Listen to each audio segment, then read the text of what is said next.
1,000 years ago, some people figured this out, and they created this idea of a second document in addition to a will or estate plan, which is a written document that bequeaths what your loved ones will really crave and really want and really need when you're gone, which is your life story, your life lessons, your values, your hopes, your guidance, your dreams for them.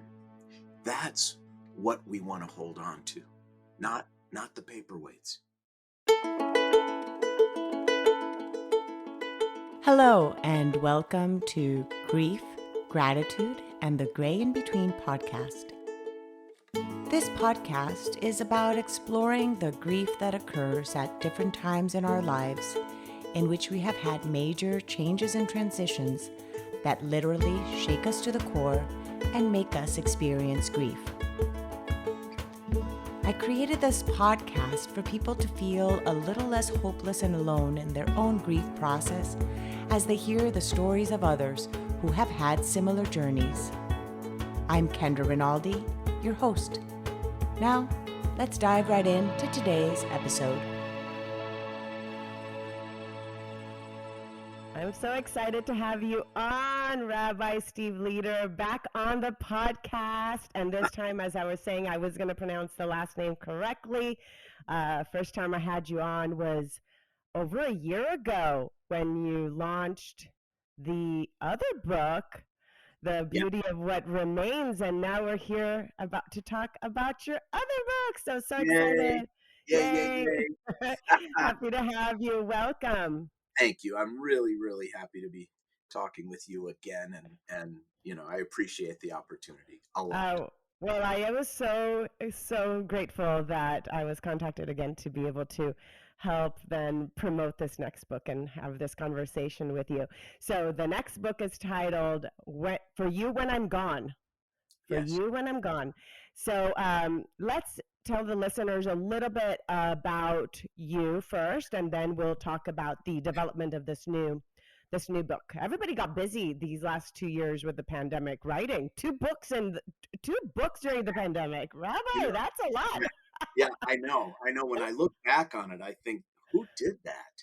It feels like some other person had that kind of energy, because now I think, like most of us, as we're emerging from it, feel so exhausted and wrung out, but somehow, I don't know, I did it. And I think it's like, obviously raising children is a much bigger commitment, but it's kind of like now when I'm at the airport and I see a young family with, two little kids and the strollers and the bottles and the bags and I just look and I say to myself, I know we did that, but I don't know how. Remember. Yeah, I totally. And you have two yourself, right? You have two as well? Yeah, Yes. Tell us, what are the ages of your kids? So my kids are now almost 33 and almost 30. Okay. So yeah, you're way long past that. Yeah. Yet it seems like yesterday too. Like we don't remember how we did something, yet we did it. And yet we think back to those times when they were little, and it does seem sometimes like yesterday, but then it also seems really far away too. Well, that's true of so many things, Yes. My mother always says the days are long and the years are short. Mm-hmm. And I there's a lot of truth to that. There is a relativity to time. Einstein was right about that. But in any case, what can I tell you? Many of your listeners may know that I wrote this book that came out in January of 2021. Yes. And it launched the day before the insurrection at the Capitol. So it had kind of a difficult media environment to begin with, but it has really sort of exceeded everyone's expectations. And that book was called The Beauty of What Remains. And that book was essentially about everything I thought I knew about loss and grief and letting go, from all of my vicarious experience as a rabbi who had literally officiated at more than 1,000 funerals at the point I wrote the book. versus the deeper truths I discovered when I wasn't the rabbi, but the son, a grieving son whose father died twice Mhm. because he had Alzheimer's, and people with that disease die twice. They die once when their brain is no longer the brain of the person who they were, and then their body dies years later. And they're both really painful and difficult. Um, and so that book was really about the dualities, the tensions between what I thought I knew as a And then what professional do and yes. what the real truth of it was as someone who was in it himself. And when that book came out, to my surprise, almost every single podcast host, morning talk show host, journalist, radio, everyone wanted to talk about something that I thought was a relatively small percentage of what people would get from the book, which is Which was that? this idea of what I call an ethical will, Yes, right? yeah, So because you mentioned it in this letter, and it's really common in the Jewish faith, yet it's not as, and I've noticed that from my interviews with other people of Jewish background, but it's not as common in exactly, other things. Yeah. exactly. So Jews have been authoring what we call ethical wills Hmm. since the 11th century in Italy and France. And the oldest one still existing that we can actually put our hands on is over 1,000 years old. And what this is a parallel document to your estate plan. Okay, so listen, at a certain age, we all have estate plans. We all sit down with lawyers and we figure out what's going to happen to our stuff, our money, and our material, our property, the paperweight collection, the fountain pen collection, the whatever, the purses, the shoes, the jewelry, whatever, The whatever. stuff we don't take. The Right, stuff we right, don't take. right, right. Unless we were like a older tradition, like I'm from South America, right? And like indigenous were buried with all their belongings. That would have saved a lot of headaches. Probably just Yeah, bury it. because the truth is, as I say in The Beauty of What Remains, there's a whole chapter called "Nobody Wants Your Crap," Yes. right? And they don't, right? We spend so much of our lives working to make money, to buy things, to leave to people, and they don't want it. Nobody wants your crap. Okay, Oh that's my gosh, that's that's it, so right? true. So 1,000 years ago, some people figured this out, and they created this idea of a second document in addition to a will or estate plan, which is a written document that bequeaths what your loved ones will really crave Mm-hmm. and really want and really need when you're gone, which is your life story, your life lessons, your values, your hopes, your guidance, your dreams for them. That's what we want to hold on to, not the paperweights. Yes. And these documents are so powerful. So what I did was I wrote this book again called For You When I'm Gone, but it's actually not only for the recipients, right? I created 12 questions, and we'll talk about the 12 Yes. questions in a second. Yeah. But so the subtitle is 12 Essential Questions to Tell a Life Story. An obituary tells you the facts of a person's life. Mm-hmm. How A, many kids? What did they do? What did they study? Yeah. Mm-hmm. a eulogy tells you the truths of a person's life, Mm-hmm. and they're not the same thing. The fact that I was born on June 3rd in 1960 in St. Louis Park, Minnesota, and I went to college here and I went to graduate school there, it really doesn't tell you anything about the truth of my life. So these 12 questions, which I ask and answer in the book, and then invited other people to answer, and then invite the reader to answer, are the questions that will really reveal your life story, your truths. Mm-hmm. And the editor asked me, how did you come up with these 12 questions in this order? It really unfolds in such a powerful way. And my answer to her was 35 years and 15 minutes. Because these Okay. are the questions that I have been asking families for 35 years at what clergy call an intake meeting. The time you sit down with a family to talk about their loved one who has died, to try to understand the truths of this person's life. And these these conversations, and I honestly have done over 1,000 of them, are always incredible. Everyone's life is amazing Mm-hmm. if you ask the right The right question. question. Okay? So true. So now, why do I say that this book is not just for your loved ones when you're gone? It's also for you, the author, because it's an opportunity, and I think the whole country right now, if not the world, is going through this, what I call the great reevaluation. We've come out of COVID. We have come out of this experience that held our collective vulnerability up to the light, that forced us all to reckon with this truth we speak about but rarely absorb, which is you really never know. Mm-hmm.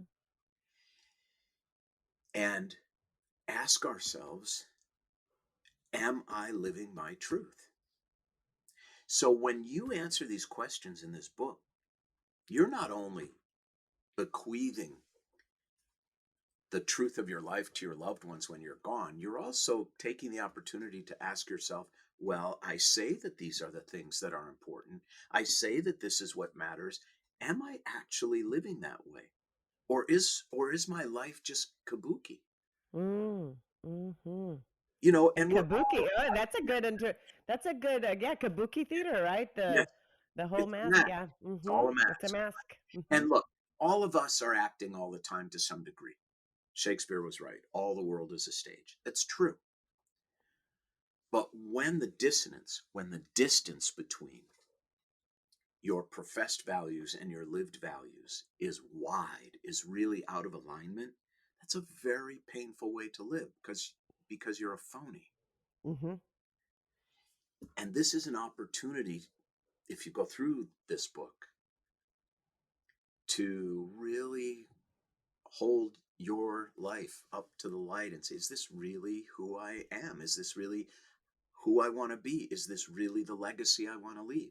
And that's a very important and powerful exercise for all of us. So the book is both for the author, the ethical will is both for the author Yes. and the reader. The Yeah. When you write your ethical will, which I hope you will, Kendra, I know. I'm nervous now. I am. when you, When you I got was reading these, teenagers, you've yeah, got when I was teenagers. reading these, it's yeah, it was. I was getting nervous even reading it because I'm like, wow. Because then thinking, I'm like, what have I done? Like, it really does make you question. They say, we are going to be called to answer our lives as we pass, right? For those of us that believe in an afterlife, believe in God, we are called. If this is one of those times in which we are, like you said, looking at it while we're living and have that chance to redirect, like you said, reevaluate and see, am I living in alignment? And that is one of my biggest things, the alignment with who we are, or are we putting on a show? And Right. and we're really the only ones, ourselves and God would be the only ones that truly know. That's right. That's exactly right.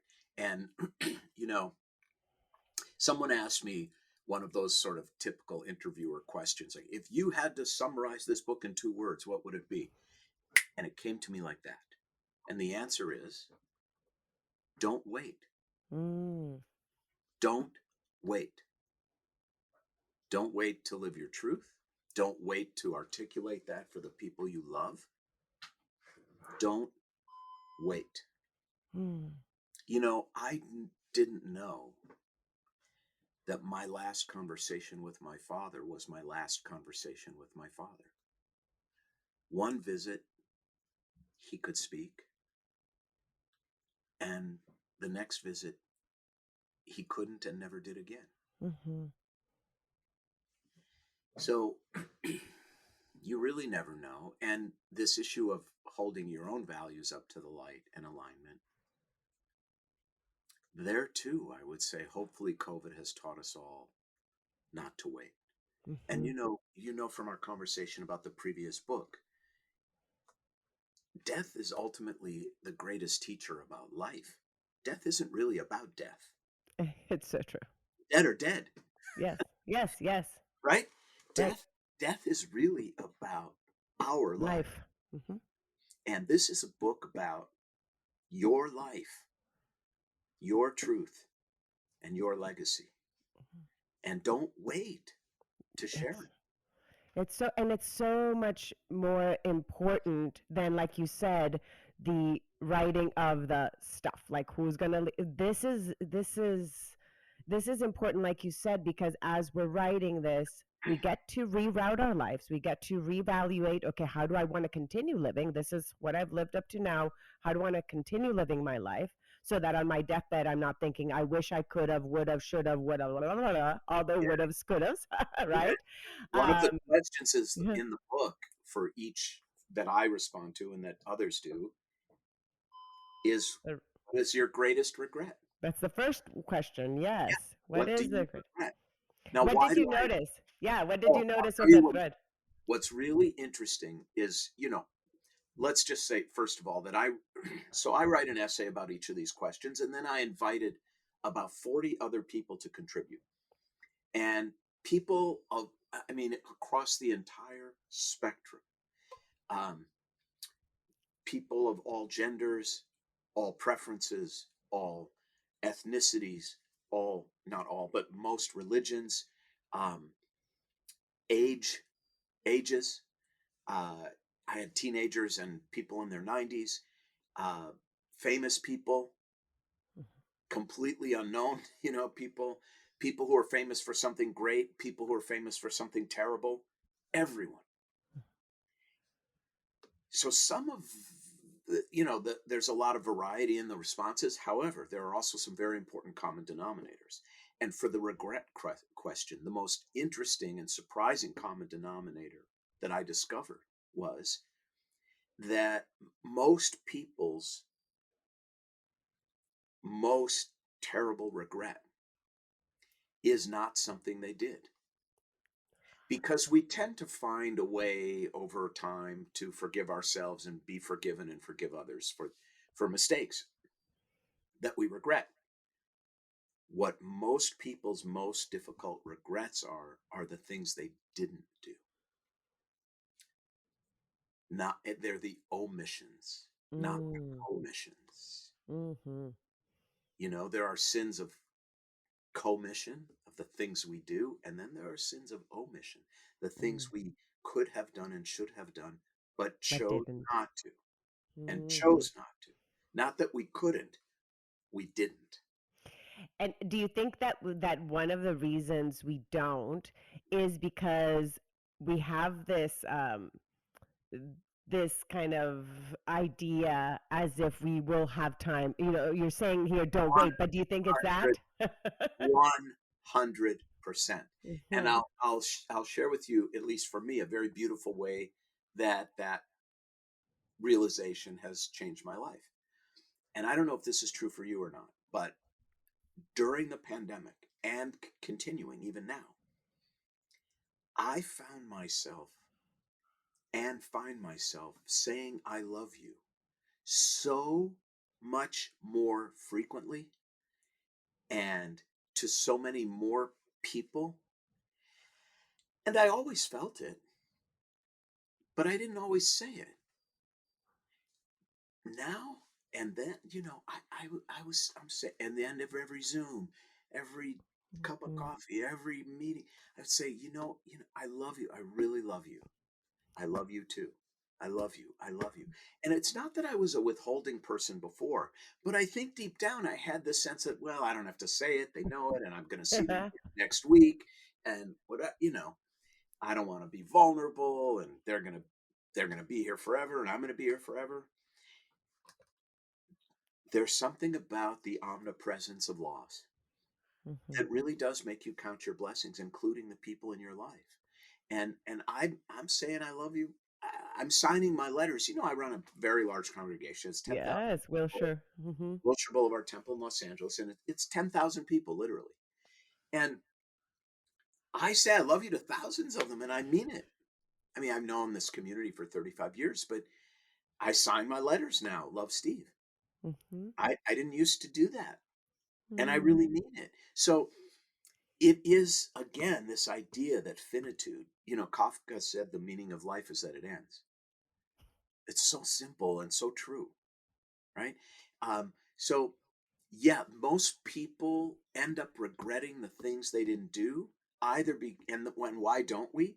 We don't because we think we have more time, or we Mhm. think we will have another opportunity. And you know what? We might, but I would say again, don't wait. Do it anyway, Don't wait. right? And yes, Go to and for Paris twice. Come on. and for you also the fact, like you said, that you did have a parent, you had your father who had Alzheimer's, who even though he still had life, he didn't have life. So how He do we lost know? his, he lost his agency. Right, to be able to do these kind of things and say and have these conversations. And actually talking about your dad, and we will go into some of these other questions. Did your dad get a chance to write an ethical letter or not because of his illness? No, Okay. no, he never did. Hmm. And most people, it's interesting. We're talking about people thinking they have more time, and we generally do, but most people don't take the time to do it because they feel like, oh, I'll do it later. Hmm. I'll do it later. And this is true also on the other side of planning when we're talking about, for example, medical directives. Like so many times we're watching a story on the news or something, and my wife Betsy, she'll look at me on the couch and she'll say, if that ever happens to me, just shoot me. We've all So you said that, already know. So right? you already know Yeah, her medical yeah. directive. Except here's the problem. If that ever happens to me, just shoot me is not a plan. You Right. can't. It's Right. You not how can't. it You'll works. go to jail. You'll go Yeah, to jail. yeah. So, we all think we don't need to think about these things, but we Mm. do. But again, this process is not even really about primarily for when we're gone. It's for the beauty of what we have left. Mm. And how are we going to make the most of that?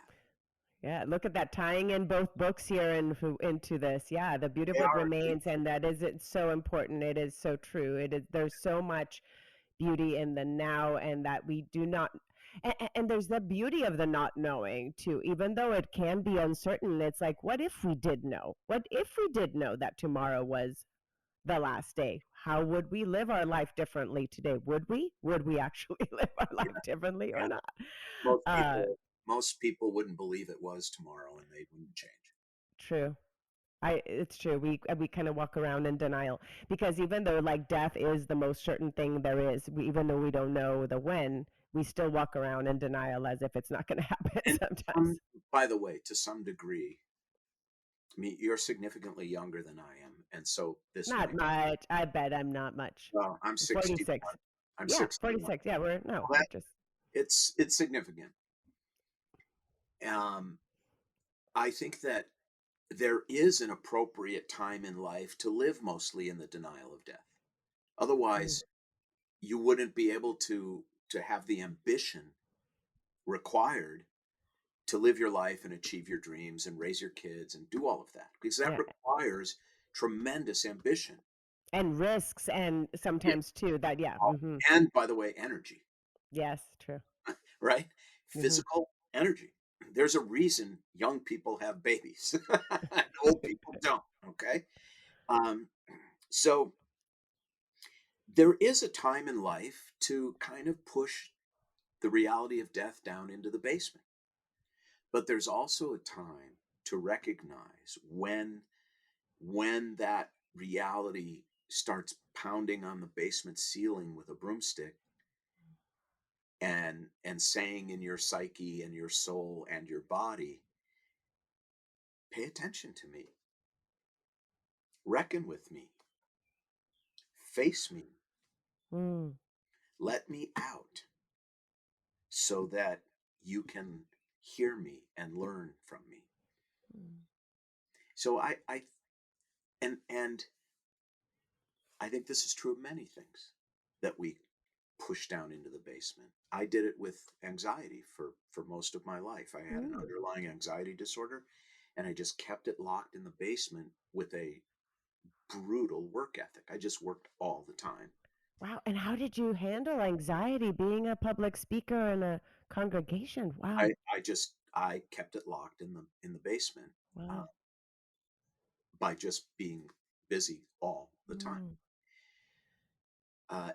And you know, you can only stay on that high wire for so long, and at some point these things Come up. Hmm. something flings open that door. As they say, they hit you by with a 2x4 at one Yeah, point if it's you don't listen. right. And then the in terms of this book, you know, for you when I am gone, you don't want it to hit you when you can't do anything about it. That, oh my Hmm. God, I never said this to my kids, I never said that to my wife, I never said this to my husband, I never said this to my brother and my sister, I never said this to my business partner or my life partner, you know, my grandchildren, whatever. And you know, oh my God, that recipe is gonna die with me. That would be terrible. You know, whatever it is. I have one friend who put her brisket recipe in her ethical will. It's beautiful. It's it's beautiful, right? it's so perfect. Yeah, that's true. It's like here it is. Here's the top secret recipe everybody wanted to Exactly. know. Exactly, because it says so much, right? That is so nice. That is awesome. Now, okay, let's go over some of these, and I'm curious too as to which one was the hardest one for yourself to answer, and Uh-huh. also for the people. So, the first one then is, what do you regret? Right. Second one, if I can read my writing, was what was a time you led with your heart? Yes. Yeah. So, Yeah. yeah, tell me about that one. Did you find that, and you're saying this order of the questions was really Deliberate. specific, deliberate. So you regret something, then you go back into something else, like, okay, when Why? did you lead? Where they Because have your this. regrets are generally because you overthought something. You were too in your head. Mm-hmm. So then you look at the other side of that is when did you get out of your head and just lead with your heart? Mm-hmm. And you will almost always discover that these were the transformative moments in a person's life. I, for example, I fell in love with my wife the minute she walked in the room. The barometric pressure changed in the world. Okay, the Wow. weather all over the world changed. Oh, She walked in the that's room. you're so lucky. I love that. It's Amen. really true. Oh. And we got engaged on our second date, which was completely heart driven. Yes. It was the craziest thing. We were 24 years old. Called my parents. They freaked out. If when my kids were 24, they called me, Dad, I'm getting married to who? To this woman I met last week. I Yesterday, was, yeah. yeah. Yesterday. I love how you said that your what was it? Was it your dad or your mom that said, "No, no, you're not getting you just became what Yeah, is it? you're That you you're just decided thinking to get about getting engaged." Yeah, you're engaged. thinking yeah, Yeah, that they didn't believe you were and actually. what did I say? One of the only two times in my life I backed my father down because he was a pretty frightening guy. I was so in the heart and not in my head that when he said, "Stephen, you're not getting married, you're thinking about getting engaged," I said, "Dad, don't fuck this up. I'm getting married." And there was this long pause, and my mother said, "We're looking forward to meeting her." Oh, Like, score one for mom. You know, yes, balancing but, it out there. it Oh. so you will find when you ask people, when did you just lead with your heart? It generally results in the most transformative, powerful, beautiful moments of their life. Mhm. So that wasn't so much a surprise as it was an affirmation. And this is also true if you think about what you received in return for example, the kindest thing you ever did in your life for another person. What did that do for you? And that's not why Mm. you engaged in the act of kindness, but I don't know why this is coming to my mind, but it might be instructive. Um, the most intimate thing I ever did for my wife was to empty her drains after her mastectomy. Mm. I never felt closer and more in love. Mm. And it was difficult and ugly.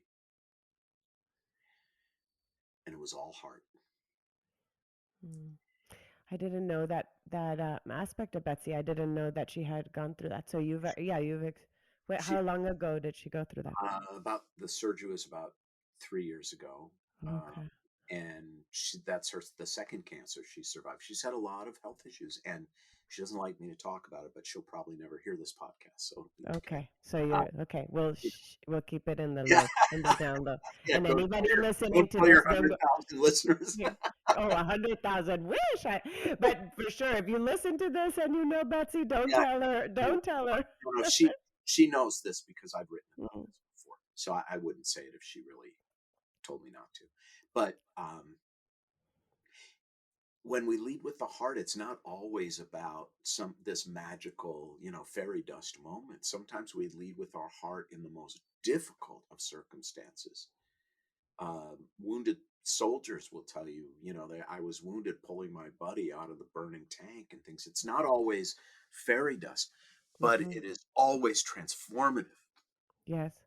right? When you lead from the heart, when you I, think with your heart. And most of these times, too, it's not times like this, like you said, it was a very intimate moment. It was you and Betsy, something that no one would have seen. Correct. Somebody else could think that it was some other grand gesture. And that act of kindness right there and selflessness could be marked as like your biggest Correct. thing in the eyes of our creator, because it was simple, quote unquote, not really, but act in which only two people were involved and no one else witnessed it but the two That's of right. you. And That, it can be sometimes one of those things that we really realize that we're doing it truly for the act of service and not for that recognition. it's from the heart. Yes, from the heart. Yes, So that's true. why that's the second question is Love it that. is sort of the first cousin to what do you regret? And it's the Hmm. things you didn't do, the times you didn't privilege your heart over your brain. Yes, no, it's wonderful. Now we go on. Do you want us to go over? I don't want Hey, people to you're think the that boss. because they're listening. Well, I don't. I want them to make sure to like go through the book because then in the book you'll be able to go. Of course, it takes some time to go in and Yeah. read each one, analyze, and then write. Which, by the way, my question actually before we continue, what would be the best way of someone sitting down and doing this? Would you say? Writing on a notebook, writing in a Word document. What are some of the ways the people that have done this have done it? I think the best way really is for it to be a Word doc or a Google doc so that you can so it can be a kind of ongoing art project. Editable and Yeah. edited as you need it. Yeah. And Okay. in January there'll be a workbook coming out that will Oh, literally hold your hand as you go through the process to help you so write. next year. So right now, June 7th is the launch of the book, and January of 2023, the Correct. workbook. That's Okay. that's right. Okay, so we'll be alongside this. Okay, so let's go then with the what makes you happy. Like Uh, what surprised? I'm just curious. What surprised you the most of some of these okay. answers So that people would tell you? what surprised me about what makes you happy, and of course, it's so obvious when you actually stop to think about it, but we don't stop to think about it, which is kind Yes. of the point of the book is stop and think about it. Um, there's this saying that they teach you in the military and in emergency room medicine, which is don't just do something, stand there, right? Observe, Don't don't think, just do something It's so funny because it's like, wait, don't just isn't it the other way around? Don't just yeah, stand there, do something. But right, here it's the other way around. Don't just do exactly. Don't just do something, stand there. And this book is like, just think about these things for a minute, okay? It'll change your life. Anyway, for what makes you happy. And now I wish I had asked the question, what brings you joy? Because they're not the same. Mm-hmm. The things that really make people happy, as they define it, are not the transitory things like ice cream. Nobody said ice cream makes me happy, or I don't know, going to a baseball game. What you find is that what really brings people happiness and joy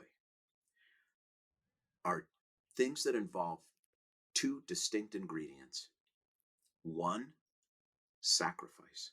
Mm. We tend to think of sacrifice as a net loss.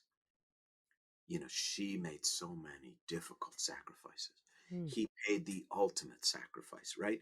We tend to think of sacrifice as a net loss. But, and here's where the rabbi in me was instructive, the Hebrew word for sacrifice, korban, comes from the same word as the verb to draw near or be close. That's how our ancestors got close to God. They made sacrifices. It's the same root for the Hebrew word for relatives, your family. It's the same root for the word to gather together. So one of the key ingredients in joy is sacrifice. Mm. Joy, real joy, is the fruit of a very slow growing tree. Why are you let me ask you this, okay? Let's do it for you. Okay. Okay? So imagine yourself at the wedding of a friend's child. How do you feel? Gosh, I always cry. I'm a crier. I'm emotional. I always go into feeling the emotions that everybody else is feeling because Okay, with it's an nice, empath. right? Yeah, It's nice. it's empaths like Yeah, that. Yeah. it's nice. And Overwhelmed. then, Hmm. yeah, and then like around 10 o'clock when your feet hurt and the food's not great, what are you thinking? It's like, when can we leave? Okay, right? Okay. I want to go home. It's cold, whatever it is. The music's too loud, you know? Now, imagine yourself at your daughter's wedding. Does it feel the same as imagining yourself Mm. at the daughter of your friend? No, no, None. no, no, no. Yeah. Why? It's a different level of joy because Mm-hmm. you have made the sacrifices of parenthood. The Mm-hmm. worry, the anxiety, the physical exhaustion, the fun, the the tantrums, the car accidents, the smoking weed in high school, whatever we get these kids through. It's a because of the sacrifices you have made. You are you are going to experience real joy. Let's do this another way. What are Mm. the two most important things to you in your whole life? My family And and for myself and my relationship for myself, my relationship with my creation, with myself. And yeah, that would be for me. what are the two things you have sacrificed the most for in your life? Yeah, well, my kids and with my family. And That those are the things that matter the yeah. most. So sacrifice is actually a gain, not a net loss. Mm-hmm. That's the first thing I found about joy when people answered. It was almost always the fruit of this very slow growing tree we call sacrifice. The second Interesting. ingredient is it's not something people experienced alone. Real joy is communal. Mm. You can be sort of happy on your own. Like, I like to hike. I'm happy hiking, because not being bothered. But real joy is a shared experience. It's Mm. communal. Interesting. Yeah. And I so would have not thought that because sometimes like when I'm like walking the dogs or I see a sunset or something like that, I feel this sense of joy. You're content. But yeah, yeah, true. Okay. You're at peace, Mm, but it's not the same as dancing at your daughter's wedding. okay. It's not the same as looking around the table at your family. It's not the same as being in a stadium with 50,000 people when they win the championship. It's not the same. So Okay. there's a level of joy that cannot be had alone. Hmm. So those are the two things that were most interesting to me about joy and happiness. Sacrifice and that it's communal. Communal. Those that is communal. Yeah, those that well, I just learned something big there with those two. I would have not thought both of those, and now I think of it differently. Now that then it's like then you counterbalance then from there with biggest failure. So it's all this dance here of these questions. It's like here, let's give you something to be joyful about. Okay, now let's think about regret. Let's think about failure. So You that was got the it. next one. Yeah, Let's balance it out. So then it's failure. And then from there goes into the greatest challenge. right. What So no, failure, what got you through the biggest challenge, which also got that goes well right after failure. yeah, Yeah. of course. Right. So Hmm. you're seeing Yes. the sort of deeper structure to it, which is what I would hope for, you know. It's like sandwich it. Let's sandwich it together. Like It's layered. It's definitely layered. yes. And isn't life a layered It experience, is. right? So, your greatest failure, one of the things that I think we all realize when we think about it is that success doesn't teach us anything. You don't learn anything from success except to just keep doing the same thing over and over again. Failure is the great teacher. Yes.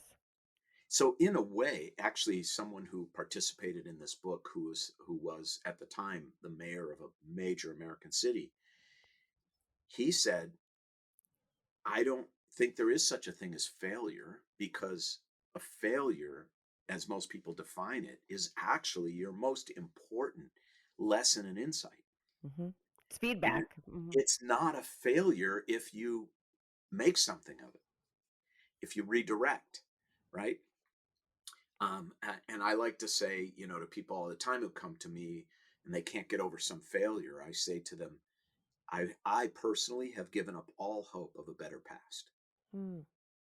I have given up all hope of a better past, right? So let's take this failure and let's talk about the future. Yes. And I think in terms of leaving a legacy, like when you write this for your children, you should share with them, look, this was my biggest failure in life, and here's what I learned from it. Hmm. And this is my gift to you. Yes. And it's such a, with the failure, I saw Sarah Blakely, the one of the founders of she said her dad would always say, "What did you fail in today?" She's one of the biggest entrepreneurs, lately, Yes. with young entrepreneurs, and that was exactly her dad would celebrate the failures. And as a parent, I think that that is something huge too. It's like let's celebrate these things because that means we actually tried. Right. And who are the real leaders in the world in every field? They're the people who were not afraid to fail. Hmm. They played to win, they didn't play not to lose. Yes. I find the most frustrating people in my life from a leadership standpoint are the people who play not to lose. They don't play to win. Because that's playing it safe. Yeah, safe. You kind of don't really give it your No interest. all. I have no Mm-hmm. interest in that. Mm-hmm. No interest in that. You have to be willing to fail. Yes. Big, big fail. Colossal failure. Yes. And what a gift to your children. And Mhm. it's something about which many parents are not honest. How often does a parent really share with a child, my biggest failure was my divorce? Mm. I failed in my marriage. And here's why, and here's what I learned from it, and here's what I hope you learn from my failed marriage. Mm. Those are really powerful insights for our loved Yes. Absolutely. Yeah, and again, like you said, again, a real reevaluation for ourselves too, as we're thinking of that now. But and then we can and then we could celebrate too with what we were able to achieve. The fact that we have something that we failed at, Or and that we're still here. yes, or oh my goodness, that was my biggest failure, and I'm doing it again. Oh ho, oof, What am I doing? yes. I'm Why am I repeating? Why am I repeating something? I'm back at the bar. Mm, I'm back cheating. mm, What am I doing? mm-hmm. Yeah, because some of the people that you interviewed were addicts too, right? Some of the ones that shared their failures, their Yeah, challenges were yes, yes, addictions. yes. Yeah. And they're Okay. and they're and for many people, their biggest regret, and this is under that umbrella of things they didn't do, is that they didn't get help sooner. What do you think makes us as human beings of not seeking for help? Is it our not the ego, our pride? What is it that we as human beings feel that don't I think that we all go through a process of fooling ourselves while fooling others.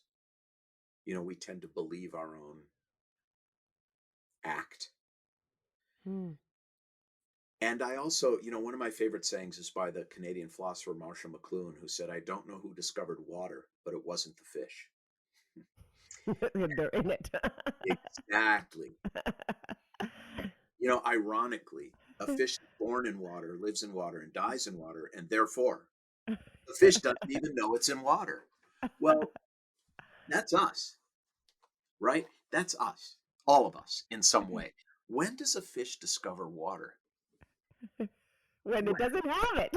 Right, right, right, right. When it's ripped Mm, out of the water, wriggling at the end of a hook and gasping for air. That's when mhm, a fish discovers water.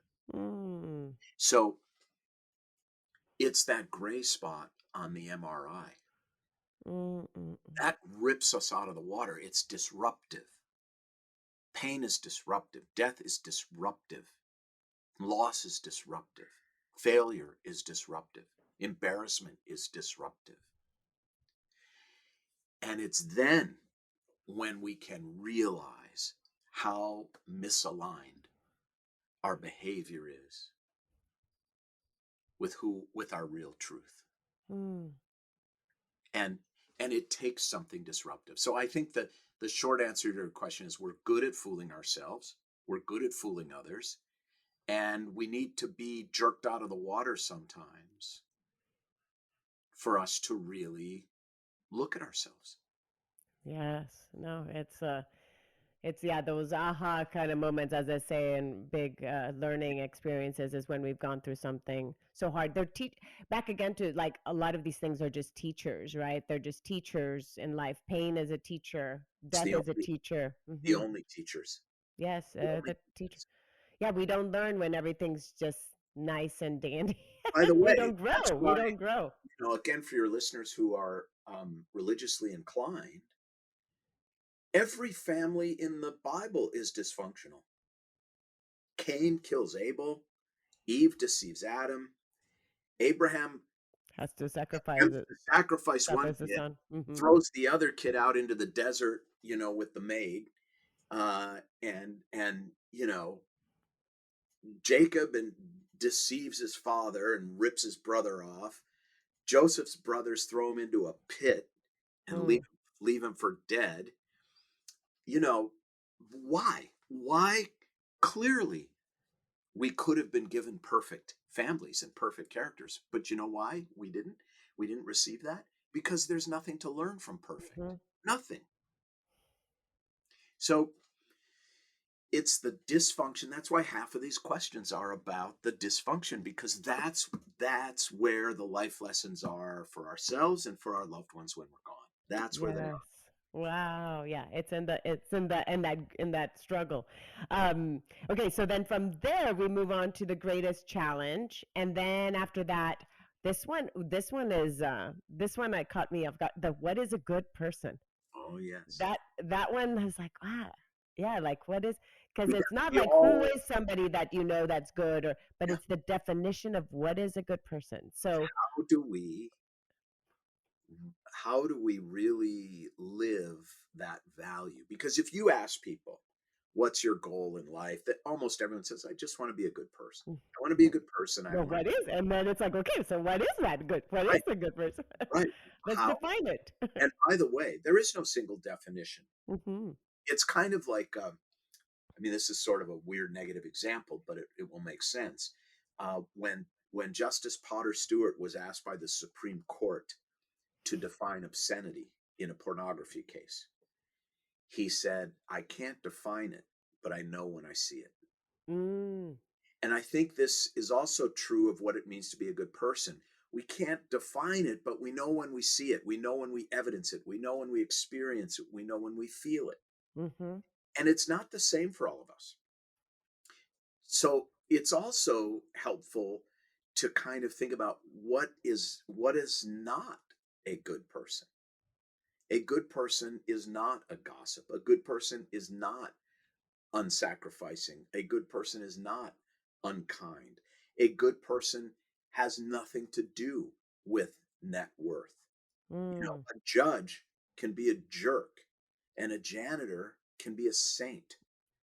It so it's also in this chapter you start to see, well, you can define something in some ways by what it is not. Almost like a beautiful marble sculpture is created by taking away, and then it reveals the beauty that was always in there. mm. So we need to It's like light and darkness. It's yeah, like sometimes that, yeah, one is defined when by we the think about a absence of the negative, other. a Hmm. strip of film, what is a negative? Really, it's showing you what isn't there, the negative space, and therefore revealing what is. Hmm. Hmm. You can't talk to kids about this, by the way, because none of them have ever seen a piece of film in their life. They're like, what is a negative? They don't know. They You're literally right. You put it don't. like this. You can Yeah, put it in a little thing like this. Look through it. Yeah. they have no idea. So the statue, this older metaphor, is actually much better because they've all seen a statue and they know it started as just a big block of marble. I would. Hmm. So being a good person is as much about what you don't do as what you do. There are, again, for people who are religious, there are positive commandments and negative commandments. Thou shalt and thou shalt not. Hmm. I mean, they're both important to being Hmm. good, to being a good person. And so everyone answers this in their own way. The important thing is for you to answer it for you and then ask yourself, am I actually behaving like a good person? Am I being a good person? Am I telling my children to be nice to each other and I haven't spoken to my sister in 3 years? Am I telling my children a good person is honest, but I sneak them into the movie for the 12 and under price when Yes. they're 14, right? Yes. Am I telling my children, respect your bodies, and I'm vaping and putting vodka in my water bottle? What am I just talking about being a good person? Am I evidencing that? So this is really an internal conversation that the book invites you to have with yourself Mm, and then that mom. is it. That is big one. Now I'm gonna jump as you were talking about that. There was the other one that came up. What have you? Oh my! There was one that when you said about the good person. Okay, well then it's afterwards. Is what is love? Yeah, But yeah. and right after the good person, do you think that love? Okay, what is love? Mm. What is love to you, It's again one of Rabbi? those things like you can't That define it, but you know when same you. with good. But I'll tell you what it is to me.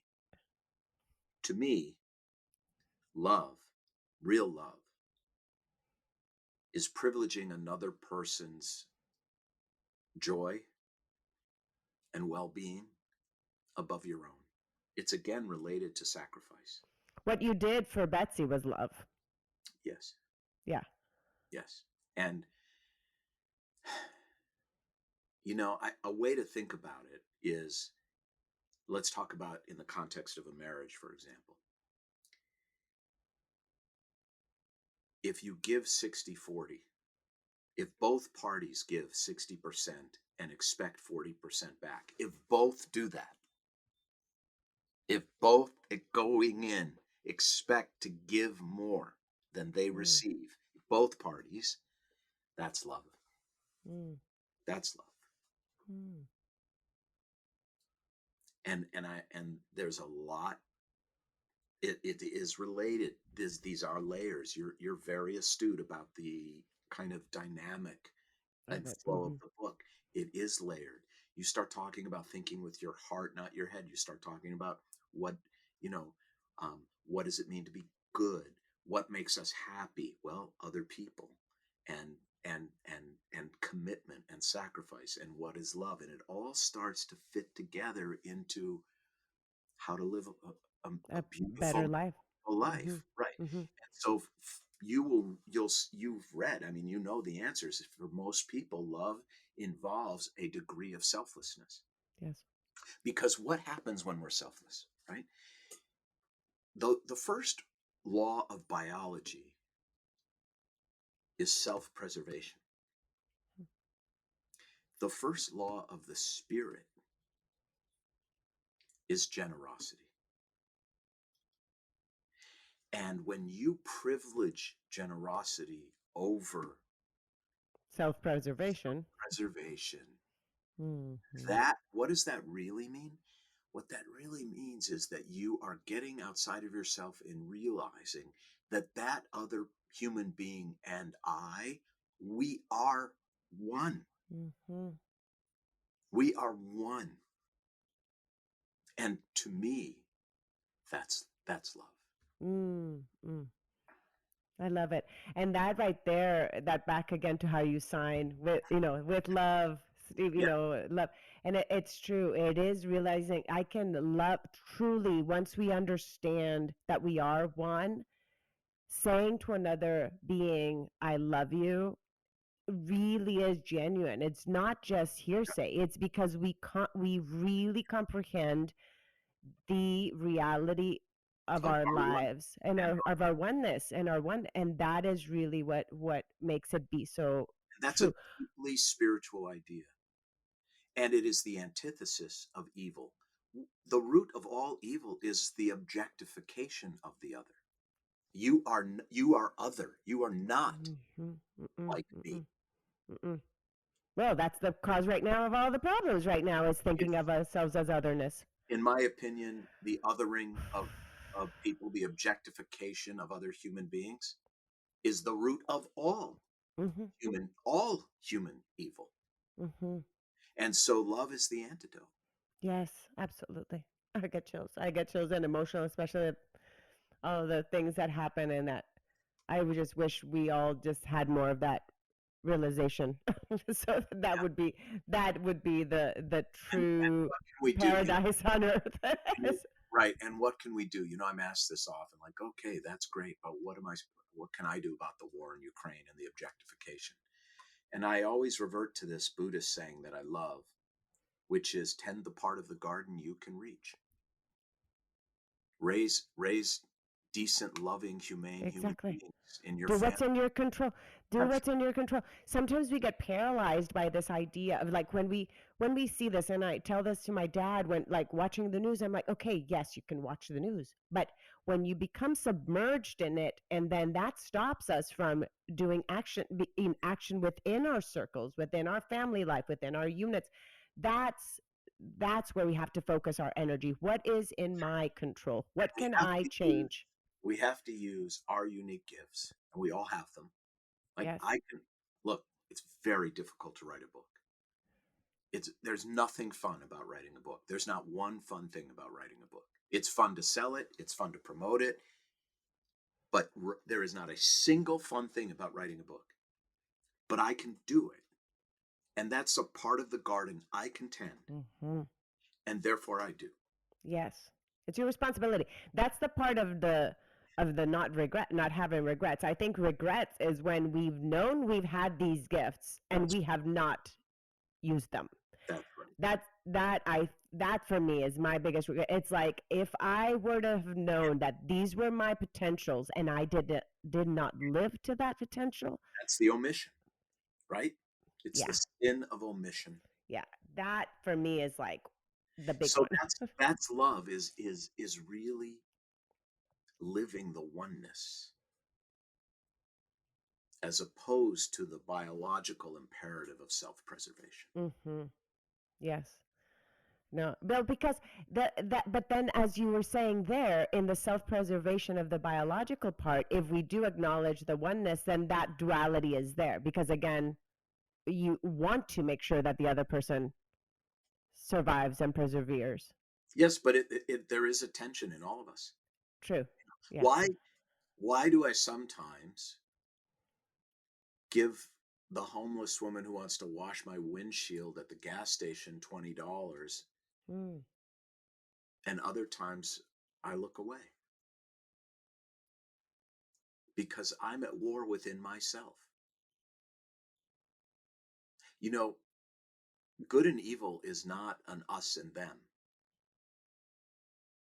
It's an us and us.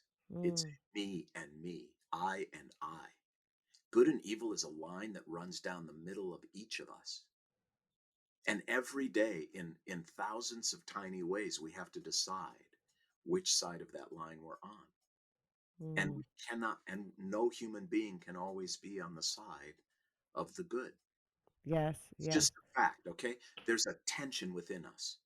And but the more we can resolve that tension, the more we can um, use that urge for self-preservation and selfishness and withholding, the more we can use that as the mirror to remind us that we can rise above that, then it's a very powerful and positive engine in life.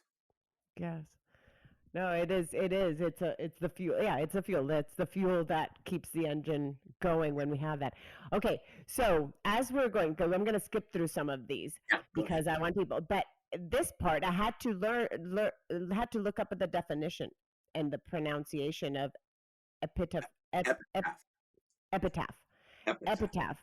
So tell us the difference between epitaph and eulogy Okay. and So all those. a eulogy is really the telling of the story and the truths of a person's life. An epitaph is a short summation Okay. of a person's life. So the way to think about it is, what will your headstone say? Now, here's a very instructive exercise, okay? And I think COVID has helped all of us with this. COVID has stripped away a lot of bullshit from people from our lives. A lot. In a good way. I don't go out for breakfast, lunch, and dinner with people I don't want to be with anymore. I Oh. don't wear uncomfortable clothes anymore. I don't pretend this isn't my house you're looking at right now. I think COVID stripped away a lot of bullshit in a Mm-hmm. good way. By the way, was it worth 1 million deaths in this country? No. No, no. I'd rather have the nonsense back and have those people alive, but we don't get to choose that. Mm-hmm. So, an epitaph, when I walk through a cemetery, I'm always amazed by something. And I spend a lot of time in cemeteries. We're all unique individuals, we all lead unique lives. But when you walk through a cemetery, there's almost complete unanimity of inscriptions, of epitaphs on headstones. They almost all say the same thing. What do they say? Loving wife, mother, grandmother, sister, friend. I mean, there are some that are funny and outliers, but almost all of them say the same thing.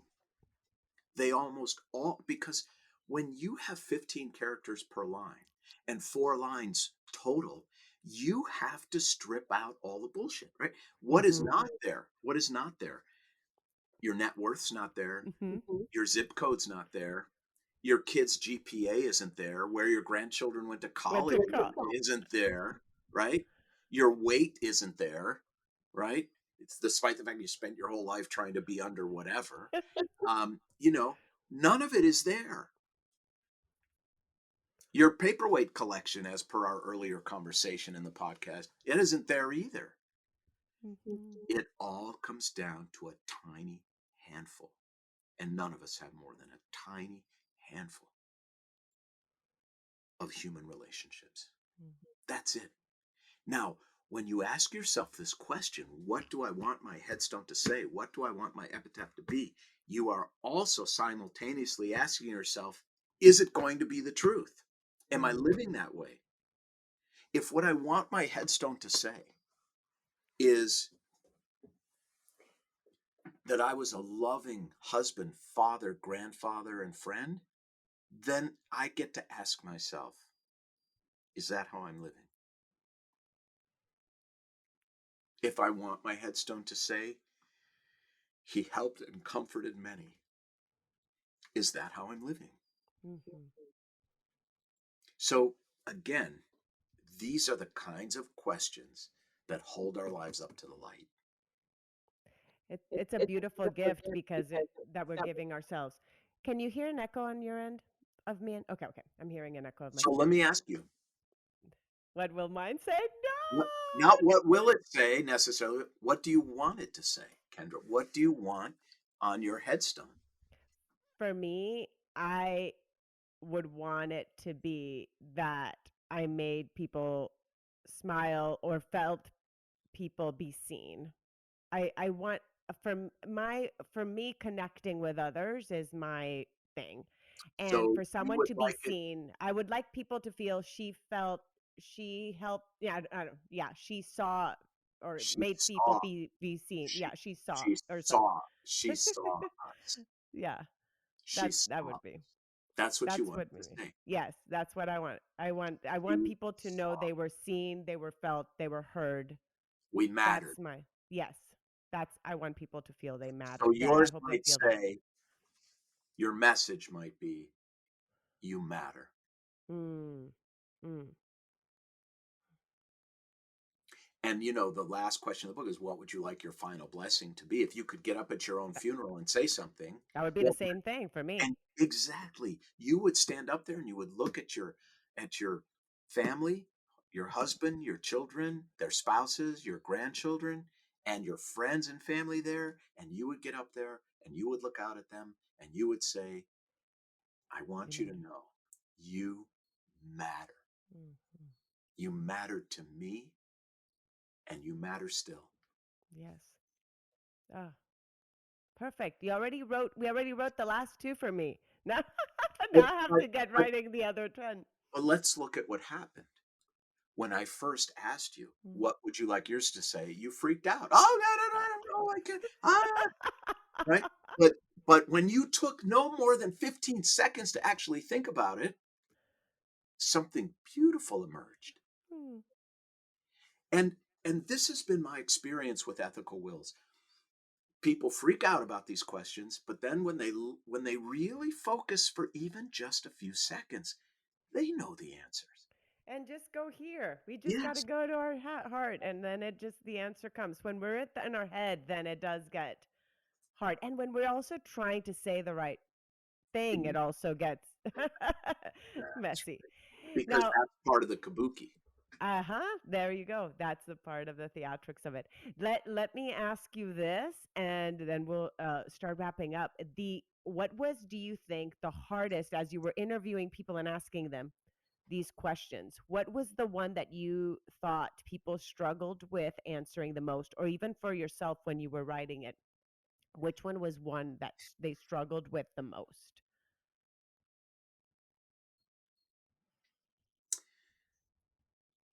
The one that asks, did you ever have to Cut someone off? cut someone out of your life Mm-hmm. because your relationship with them was toxic? Mm-hmm.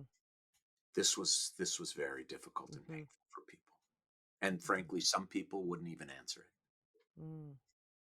It had the fewest responses. And not because it isn't a common denominator to life.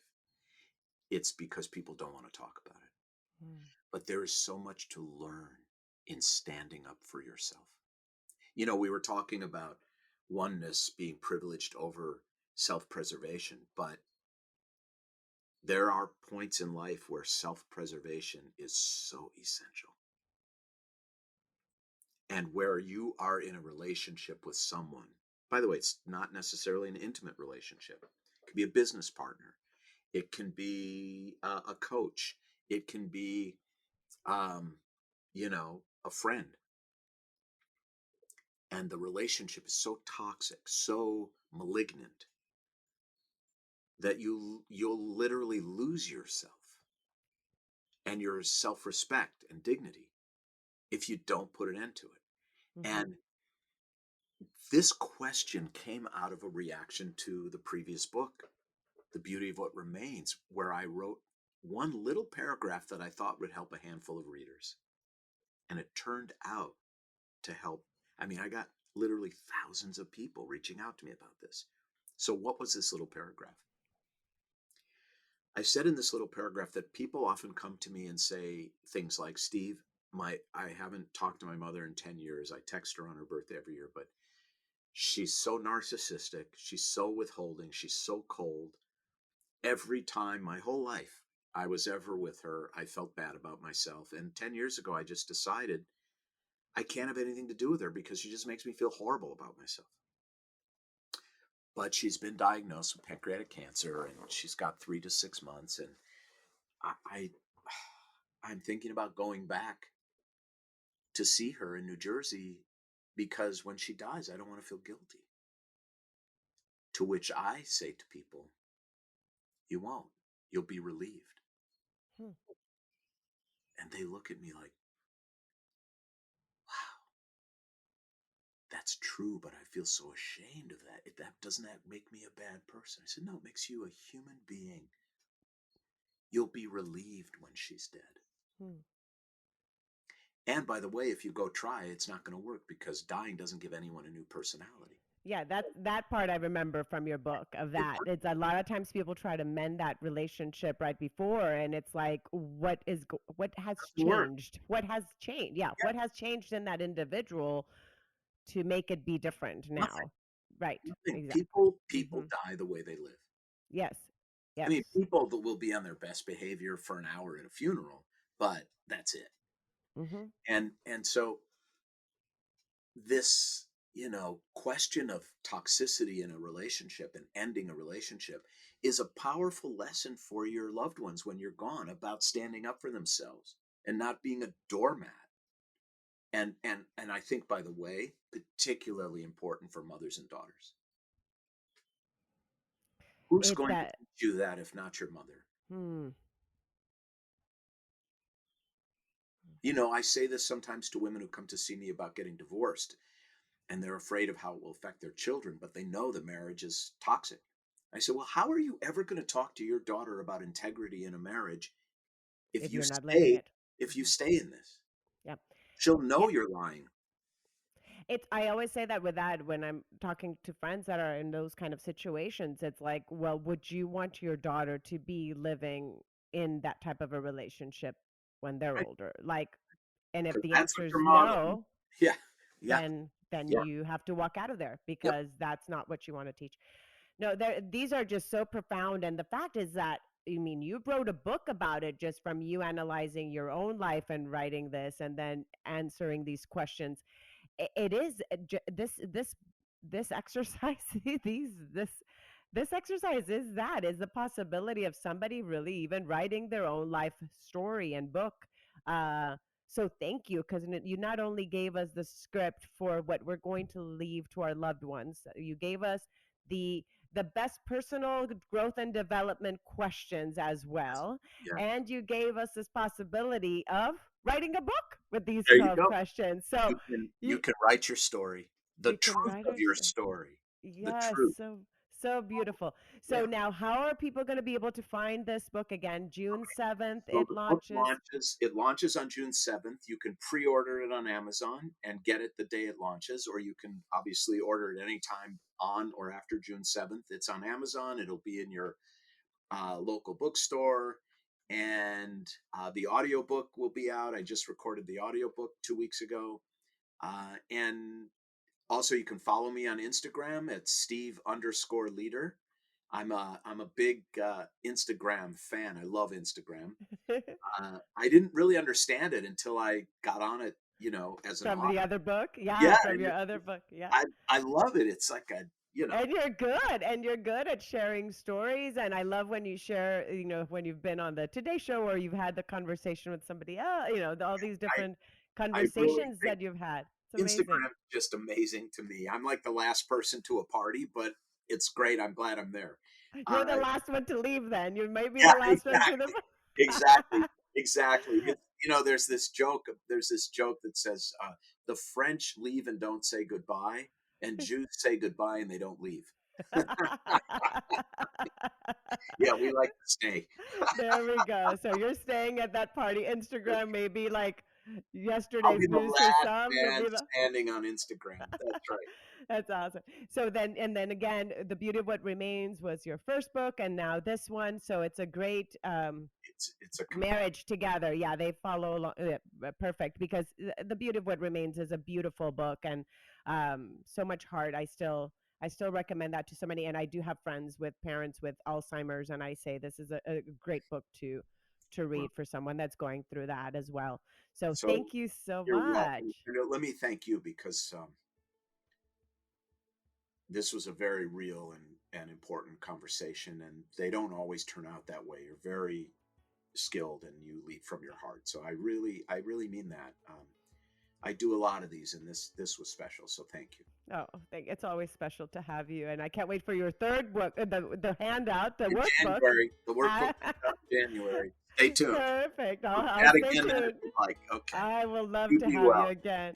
Thank you so much for taking the time to sharing and for all the lessons and the questions you asked me, making me think already of these big life questions. So thank you once Don't wait. again, Don't wait. Rabbi. Thank you, You're Rabbi welcome. Steve Leder, Bye-bye. here with us. Thank you again. Bye bye.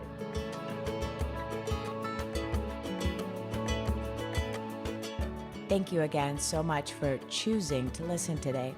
I hope that you can take away a few nuggets from today's episode that can bring you comfort in your times of grief. If so, it would mean so much to me if you would rate and comment on this episode. And if you feel inspired in some way to share it with someone who may need to hear this, please do so. Also, if you or someone you know has a story of grief and gratitude that should be shared so that others can be inspired as well, please reach out to me. And thanks once again for tuning in to Grief, Gratitude, and the Gray in Between podcast. Have a beautiful day.